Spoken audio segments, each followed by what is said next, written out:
All right.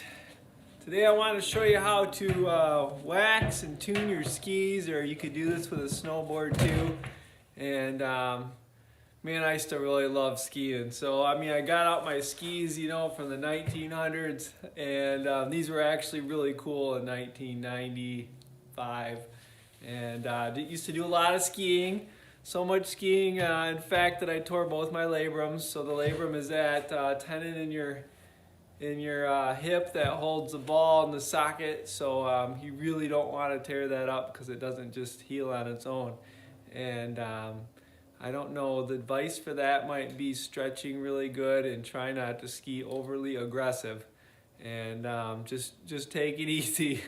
Anyway, so I was in college, man. I had no money, super broke, and I didn't have enough money to pay to have my skis tuned and waxed. So I learned how to do it myself. And I don't know if this is really the most professional way to do this, but it's worked good for me. So do this at your own risk. You could wreck your skis or your snowboard, but it really has worked good for me. And in fact, it worked so good for me, I used to make extra money waxing and tuning everybody's skis on my dorm floor. So I made extra money at that. So when I was in college, I was trying to find ways to make money doing just about anything.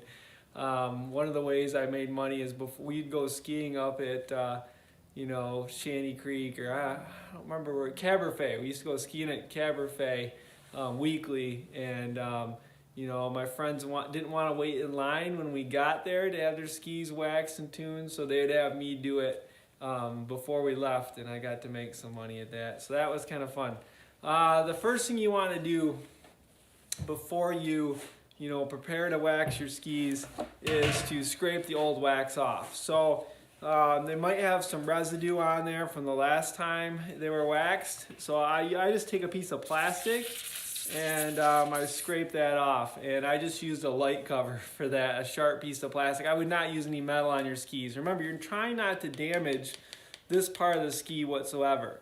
And if you look close at the skis, they have a metal edge on them. So we're really trying to concentrate on getting that metal edge back and then getting a nice smooth surface right here. So I have not went skiing since the last time I waxed these skis. So when I'm scraping this wax off, this is some good wax that I just put on for my last demonstration. So I would like to take my kids skiing pretty soon. I'll probably just stay on the bunny hill with them because I don't want to have another hip surgery. 2 is enough. 2 is plenty.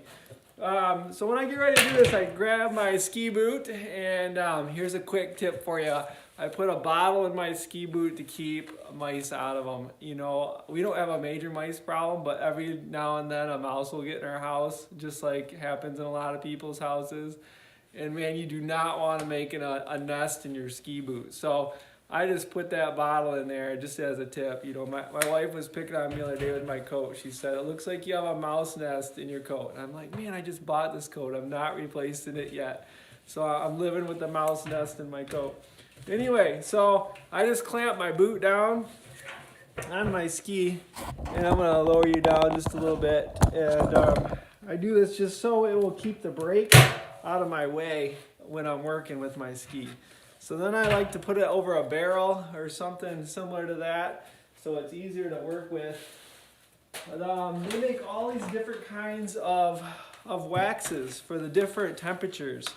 So your goal is to guess what wax temperature you will want, for when you're going skiing. So if you're going skiing on Saturday and you're waxing your skis on Wednesday, you need to look at the forecast and find out about how cold it's going to be. So they have different ratings. So this one is, 28 to 18 degrees Fahrenheit, -2 to -8 Celsius. So you just kind of pick the wax that you think will be most beneficial for you. If you pick the wrong kind of wax, your skis aren't going to work quite as good. In fact, you could actually make your skis work very bad if you pick the wrong kind of wax. So that's one disadvantage of waxing your own skis, is you might not pick the right wax. If you go there and wax them right when you get there, they're usually using the right wax for the conditions. But this wax is pretty affordable. I don't remember exactly what the price was because I bought it in the the 1900s. But it's probably like, I think this was like $10 and you get a lot of it. Oh, here's a price on this one. So this one's overpriced. It's $8 for three kinds of waxes. But you could wax your skis, you know, several dozen times with that. So it's still way cheaper than paying somebody to wax your stuff. So the first thing I do is try to clean up this metal edge here. I want this metal edge I want to bring it back to life. So this is a ski tuner, and they use something like this similar to snowboards. And what I'm trying not to do is, I don't want to mess with this edge. I want to mess with this side edge here. So I run this down the ski, and I'm trying to get the rust and corrosion off this side edge here of the metal. And what that's going to do is bring that metal edge back to life and give it a nice sharp point.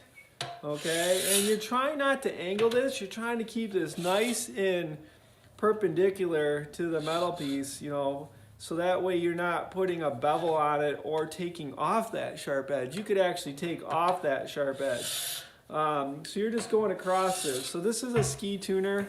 It's basically just a file that's clamped on a 90-degree angle. So with that being said, you know, I used to just use a file.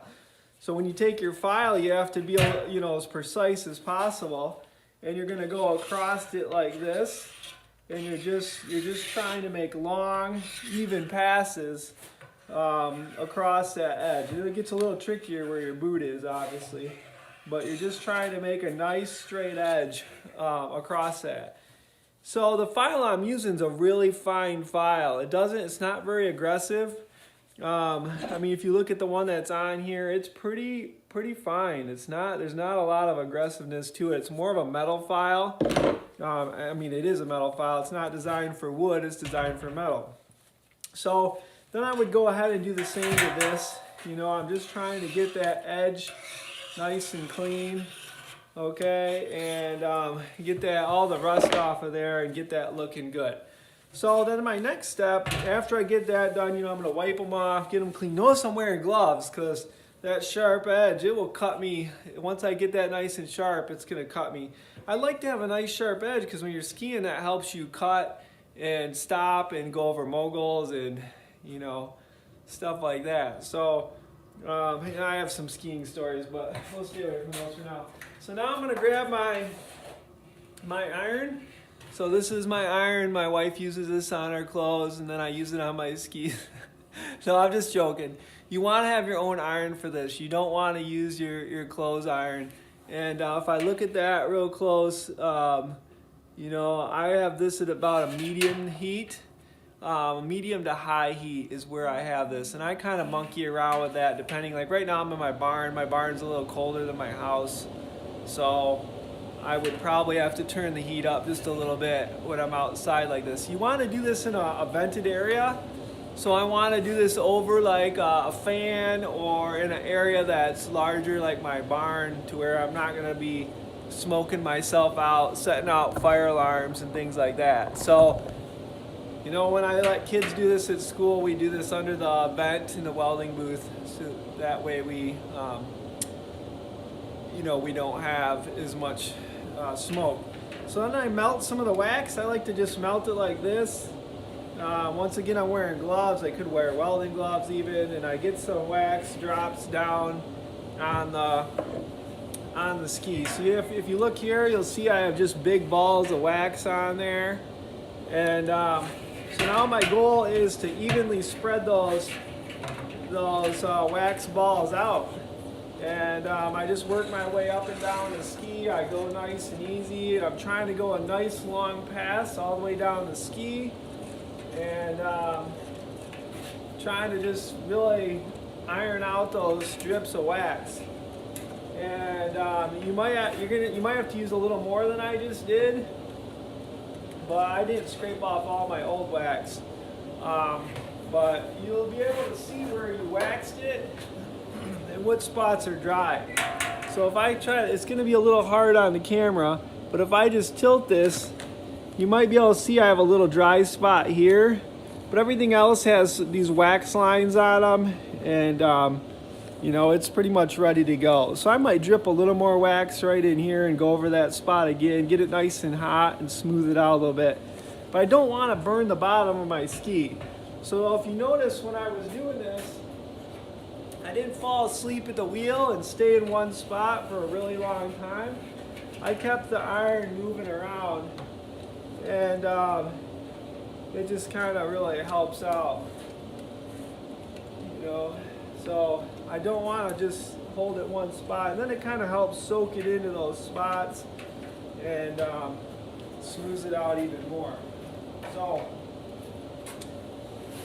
all right, well there you go. I just showed you how to wax your skis. Snowboard's the same way, really. I mean, I've never snowboarded. I am a wakeboarder behind a boat, so someday I need to branch off and wreck my knees on a snowboard. But I've never done any snowboarding. So, but I do think this is how you wax and tune a snowboard. Is very similar because they both have those metal edges, and the bottoms are very similar. So if you're interested in doing this, I will let you use my iron and my wax. Let me know. But remember, I'm by no means a professional at this, so do this at your own risk. I just wanted to tell you how it's done. And I've had good luck with this method, and I'm sure there's other videos out there that they might do it differently, and they might even have other ways of doing it. So maybe you should watch a couple different videos of people doing this, and you know, kind of do your own assessment of the best way to do this. So, you know, that's what I do on YouTube is whenever I pick up something new, I try not to just take one person's advice.